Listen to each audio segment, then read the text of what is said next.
জাগরিত হবে, জনগণ জাগরিত হয়েছে। আমি দিগন্তর কাছে যাব। দিগন্ত, তুমি পুরোটা এতক্ষণ শুনলে, সত্যিই হয়তো সেই স্বর্গে জাগরিত হওয়ার একটা প্রচেষ্টা চলছে। মমতা বন্দ্যোপাধ্যায়ের সত্যি খুশি হওয়া উচিত ছিল। মমতা বন্দ্যোপাধ্যায় এখন নিজে বলছেন এটাকে রাম বাম, এটা পলিটিক্যালি মোটিভেটেড ইত্যাদি ইত্যাদি। ওনারা জেদ করছে কেন, কি বলবে দিগন্ত? আর এটা প্রথমবার না, সরি, হ্যাঁ, আমার it's not the first time. একদম। এর পার্ক স্ট্রিট কাণ্ডের সময় আমরা দেখেছি যে উনি বারবার বলেছেন এটা সাজানো ঘটনা। উনি সন্দেশখালির সময় বলেছেন এটা বিজেপির চক্রান্ত।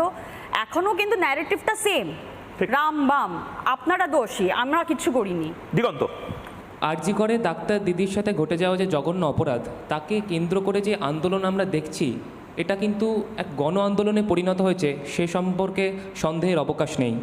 শুধুমাত্র কলকাতা নয়, আমরা যদি সারা ভারতবর্ষের কোনায় কোনায় তাকাই, তাহলে দেখব গ্রামে গঞ্জে একদম প্রান্তিক মানুষের কাছে এই আন্দোলনের রেশ পৌঁছেছে। আমি কিছুদিন আগে কলকাতায় একটি চায়ের দোকানে চা খাচ্ছিলাম। একটি বয়স্ক বৃদ্ধ বললেন যে আমার বাড়িতে একটি নাতনি রয়েছে, তার জন্য আমি আরজি করে যাচ্ছি। তো এই যে আন্দোলন, যা সমাজের প্রত্যেকটা মানুষের কাছে পৌঁছে গেছে, তা থেকে মানুষকে ডাইভার্ট করার জন্য আমরা দেখছি যে এই ঘটনার পর মুখ্যমন্ত্রী নিজেই রাস্তায় নামলেন। আবার দেখছি তার মন্ত্রীরা রাস্তায় নামছেন, সিবিআইয়ের কাছে জাস্টিস চাইছেন। আবার দেখছি মুখ্যমন্ত্রী বলছেন যে আপনারা উৎসব করুন, উৎসবের সময় এসে গেছে। আবার আমরা একদিকে দেখতে পাচ্ছি যে এই ঘটনাকে সামনে রেখে কিন্তু কিছু রাজনৈতিক দল নিজেদের রাজনৈতিক স্বার্থ চরিতার্থ করার চেষ্টাও করছে।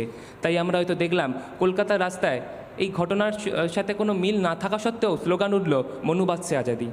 তো আমার আশঙ্কাটা এই জায়গাতেই, এই ডাক্তার দাদা দিদিরা যে নিরলসভাবে দৃঢ় প্রতিজ্ঞ হয়ে দিনের পর দিন আন্দোলন করছেন, সাথে সাধারণ মানুষ যে যার মতো নিজের সাধ্য অনুযায়ী যে আন্দোলন করছে, এই আন্দোলন যেন কোনো রাজনৈতিক রং না লাগে এবং যতক্ষণ অবধি এই জাস্টিস না পাওয়া হচ্ছে, ততদিন যেন এই আন্দোলন আমরা অরাজনৈতিকভাবে গণ আন্দোলন রূপে চালাতে পারি।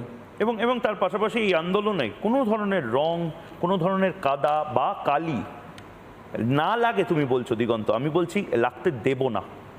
আমরা যারা উই দ্য পিপল, তারা দেব না। এবং যেভাবে সারা রাত যখন তারা স্বাস্থ্য ভবনে দাঁড়িয়েছিল, বসে